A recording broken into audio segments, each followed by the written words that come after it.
did I get here? And now here is your host,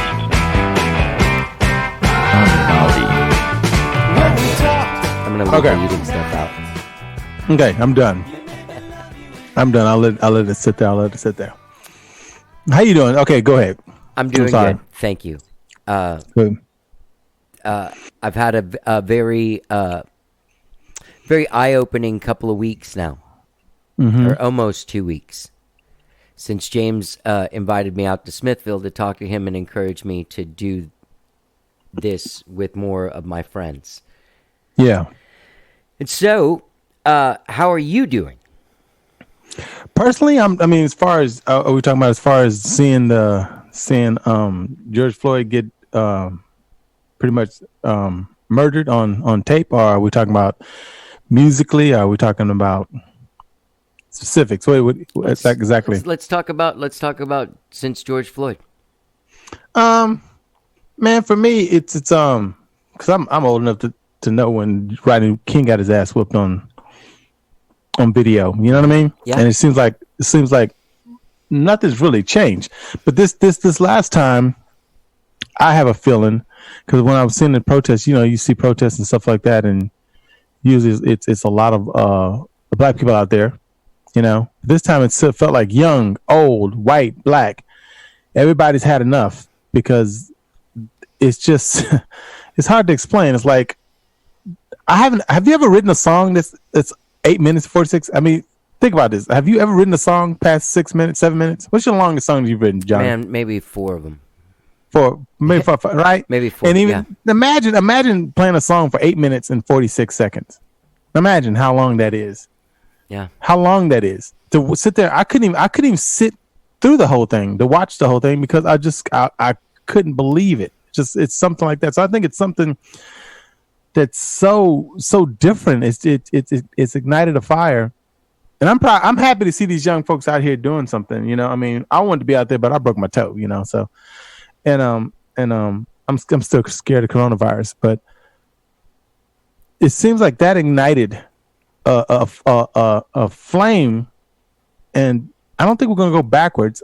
I mean, I don't want it to be like Trayvon, where it's like, okay, it got started and then just a few companies put out some stuff. I want to stand, in solidarity with black people, and I can't breathe and fold it. I think this right here shows that there is a serious problem.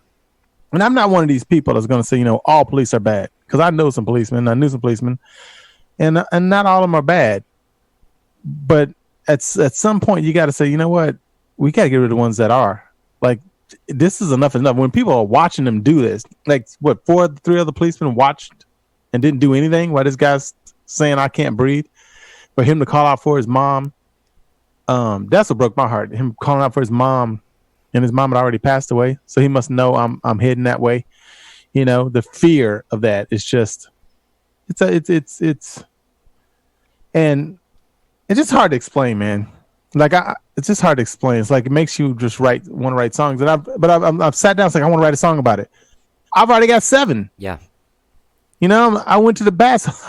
This new album that I'm putting out is from the past. People are gonna think I just wrote it, but these are songs I wrote that didn't make an album. That are still relevant. Yeah. It's like I wrote it yesterday. Yeah. So when will that stop? You know what I mean? It's like. So my main thing right now is I can't get out there in the streets, but man, I'm all about, like, hey, we got to vote locally. We've got to fill out the census. Agent Orange has got to go. Okay, he has got to go, because what he's done, he's emboldened these people who don't feel the same, who feel like, we want just to see people of our kind in control. They've got to go. So he's the main one. But I mean, presidents, how many times you change presidents come and go? Does it really, really, really affect your life that much? I mean, locally is what you need to do. Locally, the judges, the prosecutor. If you don't like somebody, if those cops get off, I'm telling you, if those cops get off, that's a whole other story. But if they get off, then whoever let them go, all of them got to go. The prosecutor, the judge. You can vote all those people in and out. Yeah. It's the power. And then I try to explain to my people, is that we've got a lot of power. Yeah. You've got to be, but you've got to vote. Texas wasn't always, but Texas is always going to vote red. Texas wasn't always red. No. It was blue. Yeah. You know what I'm saying? So you've got to organize. Got to get together and vote. And these protesters are doing a lot. I think it's bringing a lot to the forefront and making it to where people can see things. But to me, my part is, and especially when voting season comes around, is I'm gonna tell people, register, vote, get out and get rid of this guy's got to go. Like 2020 has its knee on our neck right now. Like this is the weirdest year I've ever been alive. I mean, it's like a virus. This breaks out. All my heroes that are passing away, like Bill Withers and Kobe. It's just a weird year. So to top it off, man, I'm like, let's get rid of this main guy who pretty much embodies white privilege. Like the man never held an office. No. Never held an office. He ran a scam, a university. He hasn't showed his taxes. He's hung out with a pedophile, Jeff Epstein. Many pictures and lies to say he didn't. He's got all these, everything that you can say that you don't want somebody. He's got women accusing him of stuff, and yet he's still Teflon and he's still president. What person of color could have made it that far? Nowhere, not at all. Anyone? Yeah. You can't even get a job at Burger King probably with that kind of shit on your resume. You know what I mean? Yeah. So it's like that in itself. Him being where he is white privilege. Yeah. Because you can't do that. No. President Obama, had all these high esteemed things, was in the political. Get him. Let's put him aside. Hillary has all these things. Now Hillary has a past and everything. That's some stuff I didn't agree with, but you telling me she's not better than him? You know what I mean? Yeah. Yeah. So I'm just like, the people voted that way. It's the electoral college that changed that outcome. That has to go too. That's another thing. If we don't like it as a nation, let's get that shit out the way. Yeah. Let's these laws are meant to be changed. Let's get that out. Why do we still need that process? You know what I mean? Why do we need it? We have a way of getting everybody. We can collect all these votes ourselves. Yeah. We don't need the electoral college. Yeah. Why is some little bitty town that's got no black people in it deciding the final president? You know what I mean? Yeah. It's like it's how it's set up, man. So I don't make much sense when I'm talking, but give me a microphone and 4 chords.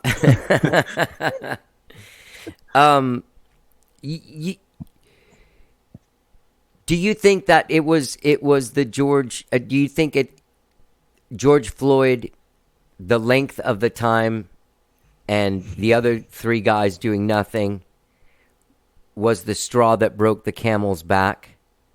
It's a combination of all. The length, his hands in his pocket, them telling him that he's killing them, George saying that you're killing me, and the cops not doing anything. It's a combination. But then you had 2 days before a young brother jogging because he looks inside of a house. I mean, I've jogged and sometimes I've stopped and like, man, I got to use the bathroom. So it may look like I'm looking all around. And even if he ran out that place with a TV on his back, last time I checked, burglary is not a death sentence. No. And you don't need to make it a citizen arrest. All you got to do is call somebody. You know what I'm saying? Yeah. So I mean, that's I think it was all a combination of that and people being locked up in the house and just frustrated with the government. Period. You know what I mean? Yeah. So it was a perfect storm, and it had to happen. I mean, it was something that had to happen. Now where do we go from here? Like, so now people are saying all this other stuff out. What's my train of thought? Early. I just lost it. I've got 1,000 things going on in my head. I forgot what I was going to say. Anyway, it'll pop back in. I'm still looking at this orange over here. What do you think of? I keep want to reach for it. Yeah.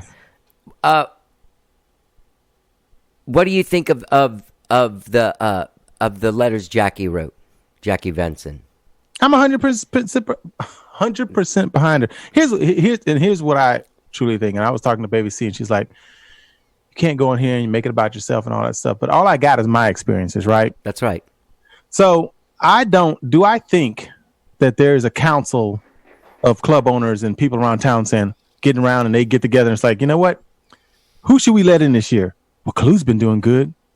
Can I get a vote for Clue? No. Well, Tomar's been doing pretty good too. Okay, that's 2. Anybody else? That's it. I don't think people sit around and do that. But here's what I know.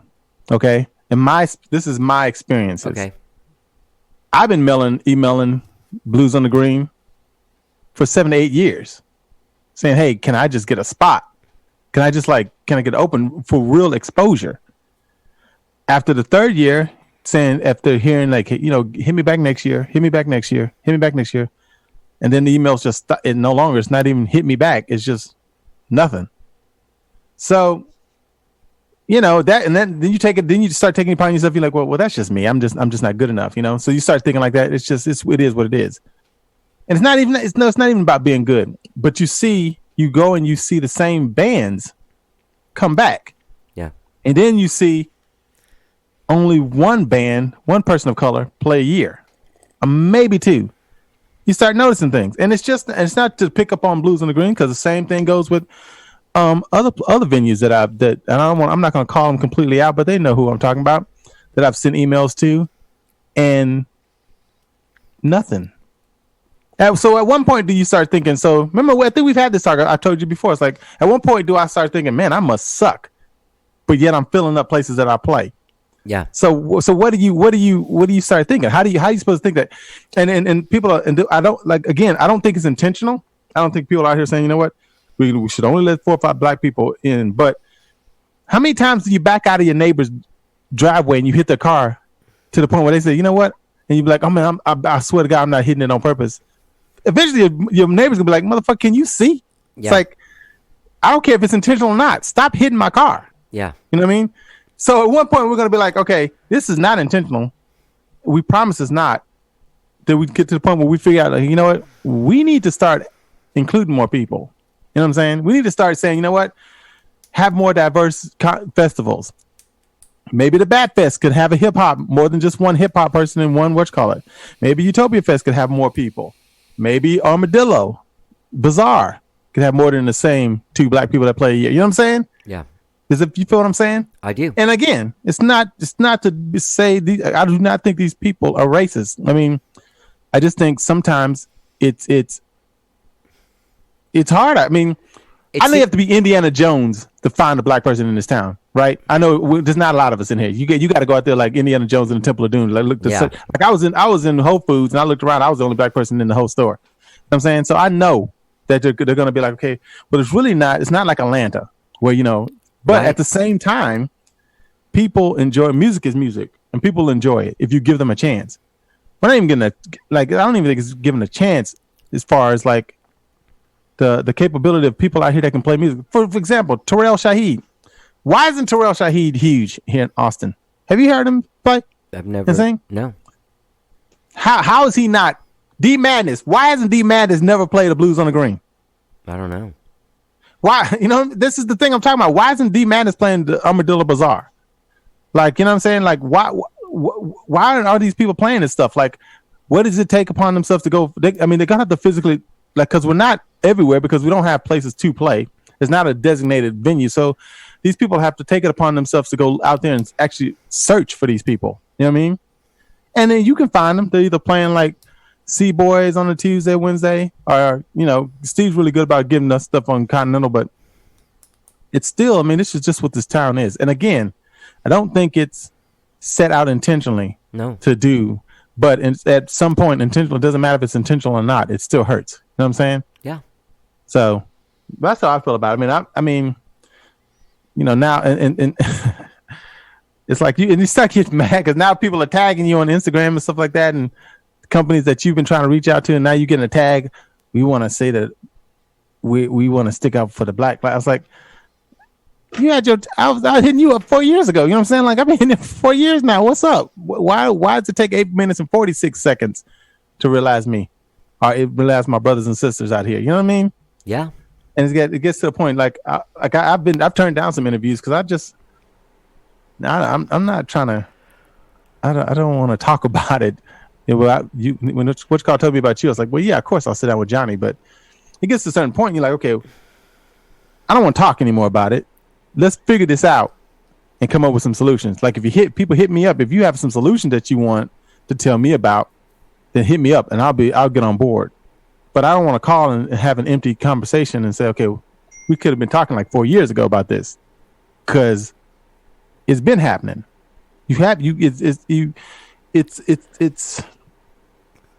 know what I mean? Yeah. I should put a guitar in my lap or something. Maybe I come out, I can make everything smoother. Shit. Well, that's the one thing about this is it's not smooth. It's not going to be smooth. The lines have been drawn for so long that, you know, they're like record grooves. You're just the needle following this groove, and to change that groove, it's going to take a little bit of it's just going to take a little bit of movement, you know, to get that voice in a place of power where there are people that book clubs and there are people that sit on a board that decides who plays the blues on the green, where everyone is equal and having a seat at the table and a voice in the conversation. We would probably see all those things be a different color.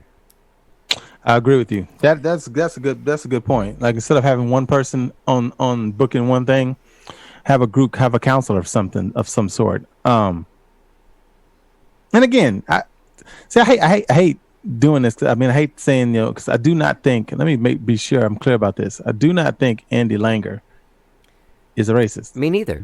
I do not think he intentionally does stuff, but his needle's in the groove.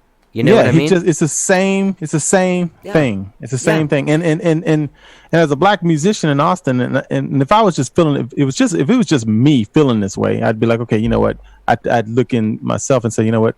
You just don't have what it takes, and you need to get off of this. But I have conversations with my black brothers and sisters here in Austin, and they all feel pretty much the same way. There's a gate, and only 2 or 3 allowed to go through a year. That's what it feels like. At a time, yeah. At a time. And then the rest of us have to sit. And I've been in line since 96, and motherfuckers are cutting in front of me. Yeah. You know what I'm saying? I'm like, come on, man. Yeah. So, you know, it's like, and I know I have this weird genre thing about me. It's like, where do you put me? I get that. Who cares? You know? I know. But I do get it. I get it. But at the same time, clubs that have taken a chance on me have benefited. So, you know. Well, that's a thing I think that Austin also has to face, is it's sort of like unidimensional acceptance of a certain kind of music. Yes. You know what I mean? Oh yeah. I mean, there's not enough celebration of people being completely out of the box. Exactly. Yeah. No, that also goes with other music, not just black music either. It's like, do we have a huge punk scene on all this stuff? I don't even know if there is a punk scene. Is it still going on or whatever? Yep. It seems like also because, you know, I love hip hop and whatnot. Is there a hip hop club in Austin? I don't think so, man. I mean, through the length of this show, me trying to find people that play hip-hop music, it's almost all people that I'm meeting for the first time by me just finding their stuff online. You know what I mean? Mm-hmm. Yeah. A lot of these hip-hop artists have to leave town and stuff to go make it and stuff like that. And T-Double, who I talk with a lot about, you know, licensing and all that stuff. He's a good guy that you need to talk to. Yeah, I need to bring him. He's been on the show a few times. I love him. He's a great guy. He's an ambassador all that stuff, and you know, I need to reach out to him. ACL's like a huge thing, but he should be playing the smaller, because there's smaller stages and there's opening places for this, you know, especially for venues like where you know it's going to be a crowd anyway. When you know, like, situations where you know, like, this is going to be packed. So if you know it's going to be packed, here's a perfect chance to say, you know what, let's find some black artists in our town, or people of color, not just black, Hispanic, Asian, whatever, and bring that music to the forefront, and let's put them in a slot in front of some people so we can get them seen as well. Because that's all music is, right? It's real exposure and opportunity, right? Like, when I say exposure, I'm not talking about your friends having a cookout and can you come play for free and the neighborhood's going to be. I'm talking about real exposure, where it's going to be thousands of people. And these festivals in town have the power to do that, but every year it's the same thing. You know what I'm saying? So it's got to change. I mean, and I'm just proud of Jackie for saying it. I mean, because it could come from me all day long, but at the same time, nobody knows who I am. So, so coming from Jackie and her turning down money in this time, like $1,500 is a lot of money. Shit, to turn it down. She's got huge balls. Of her. Yeah, huevos. Yeah, you know what I'm saying? Yeah, that's what I'm talking about. So I'm proud of her. And especially in an online things, like why can't you have more than 3 people on an online show anyway? Like break it down. Like let the people. It's an online thing. People don't have attention span to sit through a whole set anyway. Have this person play 2 songs, 3 songs. Have the next person play 4 songs. Do something if you're going to do on Blues on the Green. Right. Have and have it half and half. If you don't want to do the full all black, make it half and half, or see what I'm saying? Yeah, something like that. It just frustrates me, man. And I stopped. Like this year, I told the pandemic stopped, but after last year, I was like, I'm not emailing anymore. It burned me out. It's like I'm not emailing anybody anymore. I'm just gonna do my thing and play my shows and whatever I can do. But now Jackie's got me re-energized. Yeah. So I might still try to reach out or whatever, but you should. Know what I mean? Yeah. I mean, we talked about this before, but I really like, outside of the fact that I care very deeply for you as a human and I love you. I have, as an artist, I am just in awe and in respect of who you are and how you challenge yourself artistically and push yourself. Thank you. I appreciate that. Yeah. I really appreciate that. It's it's this whole business can get you caught up in your feelings. It's dealing with rejection, dealing with whether or not you're good enough, dealing with are you this and that, and it's just hard. It's hard enough to make it, or not even make it, whatever. Just hard enough to be yourself in this town and anywhere. And then have things, you start doubting yourself, and it's easy to doubt yourself when you're playing and you feel like you should be a certain level by now. Yeah. Or whatever. And then you start thinking, well, it ain't about me. Why am I all about me? Okay. So then you take yourself out of the situation, and then you, like James Robinson. How do people not know about James Robinson? Why isn't James Robinson playing? Like, it's just, the list goes on and on. It's like so many people, and like, it's just can be so. I had no idea who James Robinson was until I was invited to see Eric Tesmer, whose shirt you're wearing. Oh yeah, and I went there early and was blown away by the dude on stage, and that was James. Oh yeah, I'm telling you, man. I'm telling you, it was like I was one of those people. Like, what we need to do too. And this is gonna sound like I'm tooting my own horn, but I'm not. What we need to do when we get situations like that. So when I'd been trying to get into Shady Grove, right? That's another situation. I was trying to get into Shady Grove longest time. Nothing. Then when that Black Fred thing, and the owner, I think one of the owners, I think both of them on there. So I got the Black Fred. They let me in, and I appreciate it. They let me in, let me play. Packed. And so my thing was, okay, I got the stage now. I know it's going to be packed. Let me bring my brothers and sisters in here. So I called Terrell. Yeah, man, come up here, come sing, let them see, bring your business card. Told James Robinson, told Curtis. It's like, bring your stuff up there, come sing. This is how we got to do it.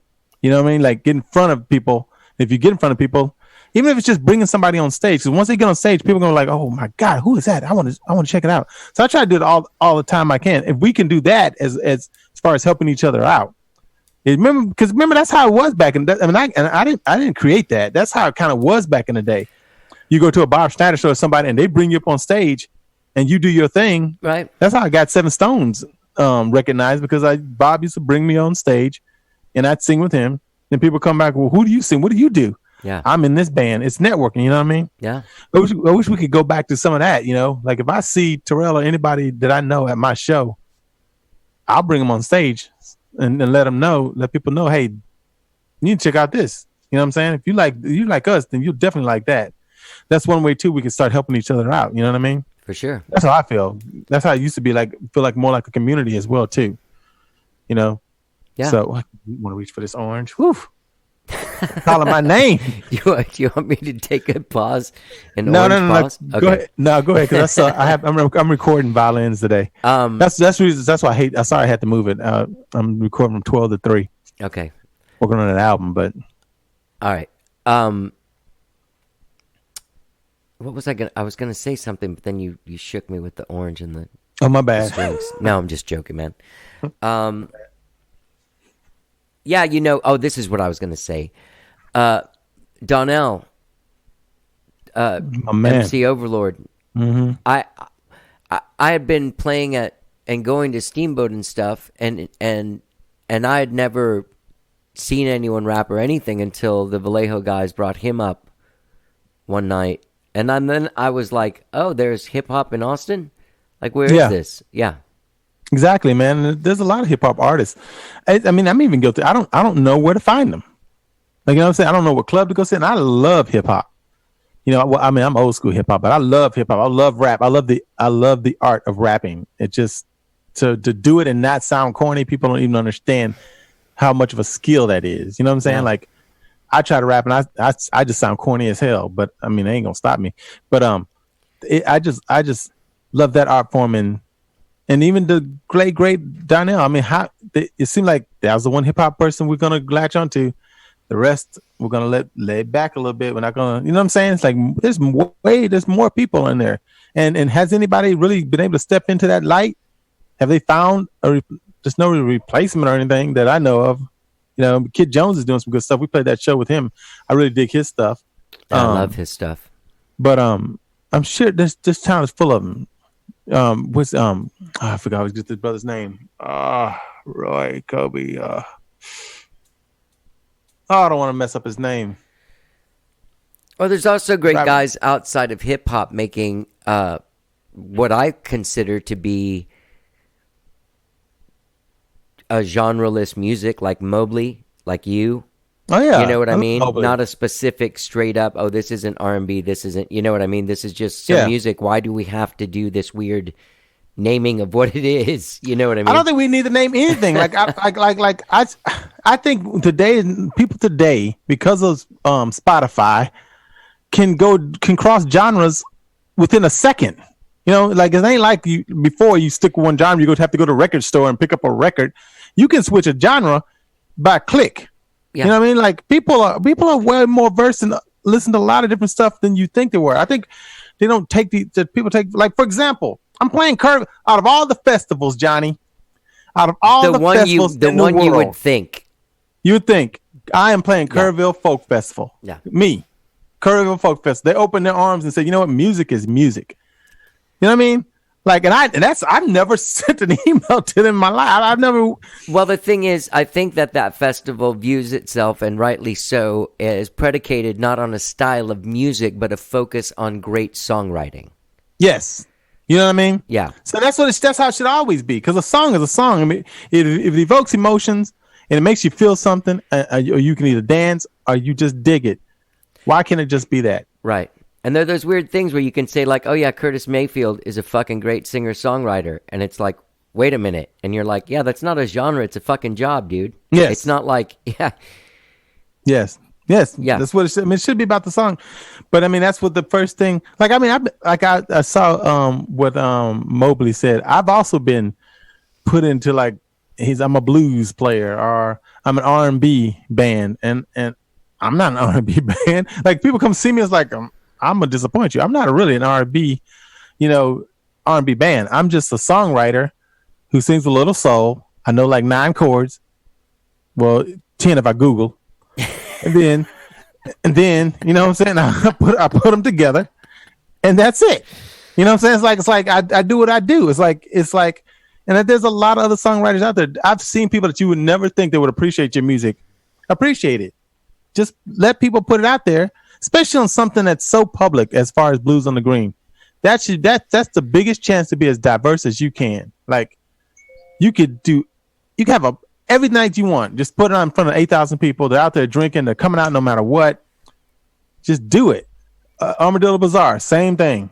It's a chance to have all kind of different things. You'd be surprised, as long as people ain't out there singing about kill your mother and all of them, trying to invoke like a lot of cursing. If there's a family place, don't do a lot of cursing. I understand that, but at the same time, let people. You can do it, man. I think we can do it, and I'm hoping Jackie's first step. I'm gonna be behind her 100%, even if it means I'm not playing them anyway. So who cares? I'll be behind her 100%. I hope they don't try to blackball her. I ain't gonna put up for that. Like if Jackie all of a sudden snot. She's not playing stuff. Shit, we'll be smoking the city. Ain't gonna put up with that. I don't think there's a way to view her as being in the wrong. You know, I mean, she's right. She wouldn't risk this stuff if she didn't. She could keep her mouth shut and be the person that they let in a few years ago that still gets to do the stuff. Yeah, you know what I mean. And when they say put your money where your mouth is, that's exactly what she did. Yeah. $1,500. That's exactly what she did. I'm proud of her, man. I sent her a text message telling her the same thing. I'm proud of you. I mean, shoot. I mean, people like me and like our other people that they don't know, they can scream it all day long. But like coming from me, it's just gonna sound like I'm bitter. Coming from her, it's gonna, you know what I mean? Because I can easily be interpreted as, okay, well, he's just bitter. He ain't never done nothing, so he just is over. And I do want people to stay off my lawn. Believe me, stay off my lawn. I'm a bitter old man. I'm telling you the truth when it comes to this. I'm telling you, you can stay off my lawn and me be telling the truth. I'm just telling you how it is. So I think Jackie's first step is going to do some things. As far as like the George Floyd and all that stuff, you'll be hearing from me. Like this next album has a lot to do with a lot of things, and I've always written on stuff like that and stuff. So did you ever release Too Much to Lose on the newer version that you did for the? I put it on my website. Oh, you did? I put it on my Bandcamp, but yeah, I never like re-released anything or anything like that. Right. It's that other one was put out there so many different ways. Like if it was like a remix, like totally changed, then I would have said, okay, here's another version. But it's kind of like the same kind of thing. So I was like, okay, I'm gonna sit on this and put on my webpage. But as far as like re-releasing the song, I haven't done that. There's a Democratic thing that they want to use it for something, and then we're gonna do it. We're doing a video for it, like a Zoom thing. Because I don't like performing on Zoom musically because it just doesn't sound good to me. So I'm sending them a pre-recorded version. That's great. Of us playing it. So, yeah. Nice. So you're this new album you're making, when do you think it'll be out? I'm gonna mix it in July. I'm gonna spend July mixing it, but I don't know when I'm gonna release it. Because release it to who? How am I gonna release it? Like I don't have a strong online presence as far as releasing, so that'll just be a waste. Do I just put it on Spotify? I don't have a strong Spotify following. I might just sit on it until I can play like a show at 75% and then order 50 copies and say, hey, order 100 copies. They're like, okay, we're playing, this is our show. When we ever can come back, this is gonna be the release show. The name of the CD is called Dear God. I'm gonna put it out there, and people come get it in, and after that, I'll release it to the world. See what happens. But I'm in the process of enjoying making it, and there's songs that like I said, all these songs are like older songs. I went back because I was like, when during the pandemic, it's like I can't get together and write with the band, so let me go back and find songs that have been all these songwriting groups and stuff like that. Are songs that I tried releasing that just sound like crap because I didn't know what the hell I was doing. Bringing those songs in there, so it should be good. Yeah, I think it's gonna be my best CD yet. But don't we all say that on every CD? I mean, you know what I mean? Yeah, of course. You have no problem. You have no problem with the CD, huh? You like putting out physical releases? Do people buy? I do 50. I do 50, like I'll do like 50 copies because some people still like to hold stuff. I will never go and buy 1,000 copies of anything anymore. But Atomic Disc do a really good job, and it's like $99 for 50 copies. You know what I'm saying? Like it's not bad. It's not bad at all. Or $125 for like 50 copies. So if I'm spending that and I sell them for $10, I've already made my profit back into what you call it, Yeah. And then the rest I'll put on a USB stick or whatever. But some people still like and I like having physical CDs. Just I kind of collect them as my CDs that I made. So I can say, you know what? Here you go, old whippersnappers. I made this album back in 62. You know what I'm saying? Yeah. So I still want to have that kind of stuff in my hand. And I like designing the art cover. This art cover is a Bible cover. The front and the back of it is the Bible. It's like that vinyl kind of Bible feel. Yeah. That's what it looks like. So I like doing the whole thing, man. Once I learn how to do it, it's like I might as well keep doing it. You know what I mean? Yeah. So no idea of when it's coming out. None. Okay. I just know I'm probably gonna mix it, do all this stuff, and then put it like send you a copy, let you hear it, send it to the radio stations, let them hear it, see what the temperature's like, and then if a place lets me play, and they say, even if it's like 75% lets me play, and I feel safe, and the band feels safe, then make it a CD release. Yeah. 50 copies, because I'm guessing only 50 people probably can be able to come or whatever. Yeah. And then I go from there. You know what I mean? Yeah. I don't even know if we're gonna play the rest of this year. I mean, I played one show. It was a private thing, me and my violinist, and that was okay. The distances they were away from us and all that stuff, so that wasn't bad. It was small. There's only like 12 people there, so that's good. But I don't even know if we're gonna be in another club. Right. And that's the weird thing about this thing going down. As far as that's the thing. Another thing I'm kind of worried about is like, we're addressing this thing with the black musicians and all that stuff, but it's a long time before we can implement anything. Because are they going to open venues back up? I don't know. It's like a venue's going to get to the point where you can even address this. Because there's not going to be Blues on the Green, right? Nope. There's probably not going to be. I know we're supposed to do this Blanton Museum thing, and that's canceled. That's not going to happen. I don't even know if Bat Fest still happens, but I don't think Bat Fest is going to happen. ACL Fest.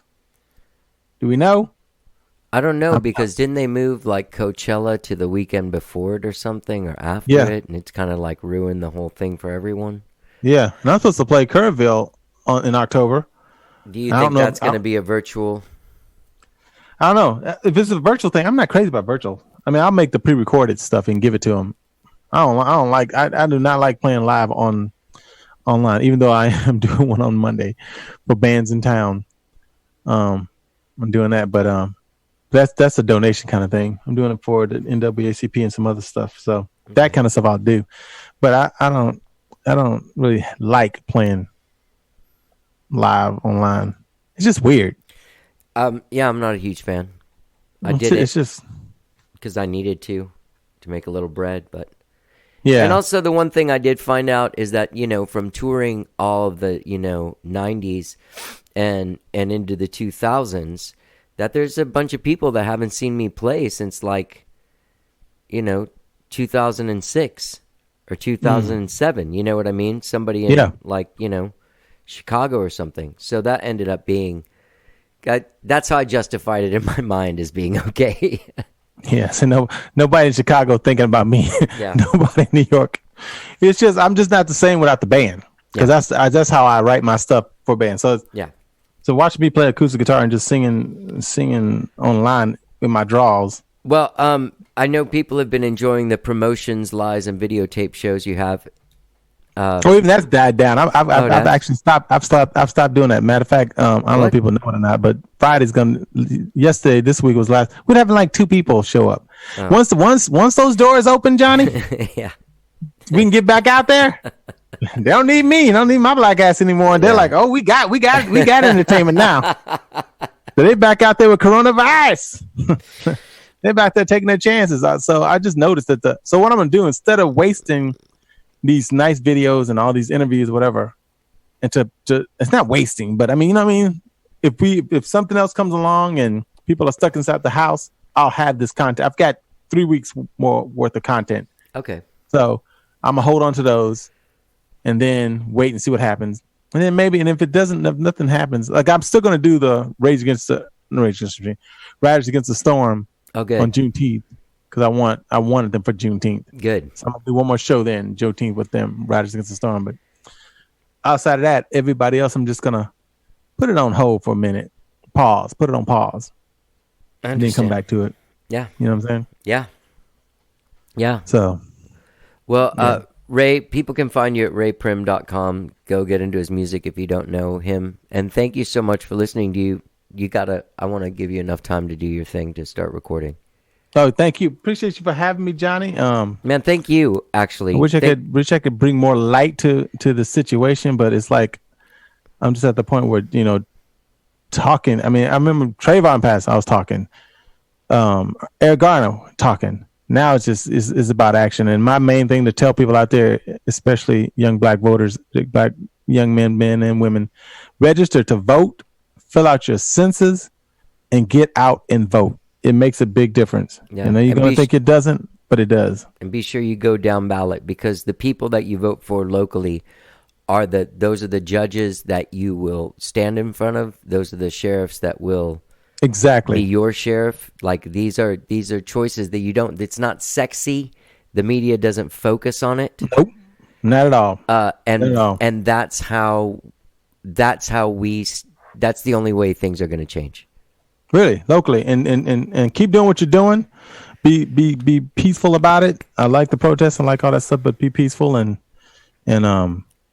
be careful out there. Yeah, you be careful out there, dude. Thank you so much. Good luck with recording. I can't wait to hear it. Please share it with me when you finish. I will. All right. Thank you, Johnny. Thank you, buddy. Goodbye.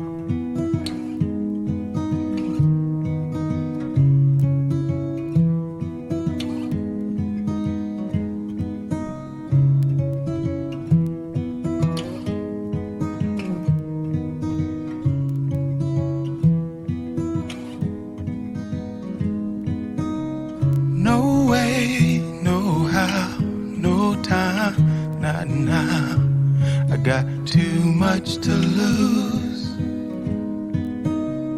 He said, she said, promises left unkept. So now you get what you choose. Strange fruit, swing low, so hard to let go. I guess you can't beat the taste. Been here for so long, it's easier to hold on now than admit your mistakes.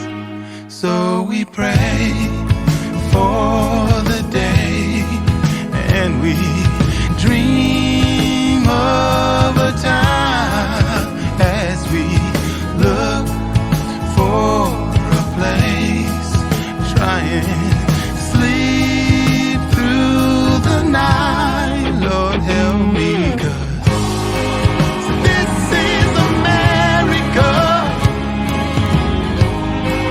the red, white, and blue, yeah.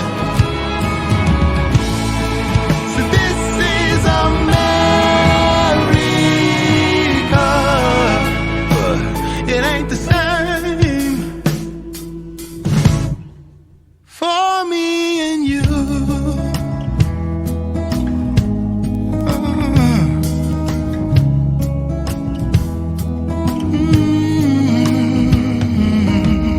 Protest, pro-choice, profess, make noise. It's time for a change, yeah. 'Cause her truth, it takes time. Me too, black lives. Now it all feels the same to me. So we pray for the day, and we dream of a time as we look for a place, trying to sleep through the night. Lord help me, 'cause this is America, the red, white, and blue.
it ain't even close. Well, corner of despair and hope is where I was born, and I just can't seem to move.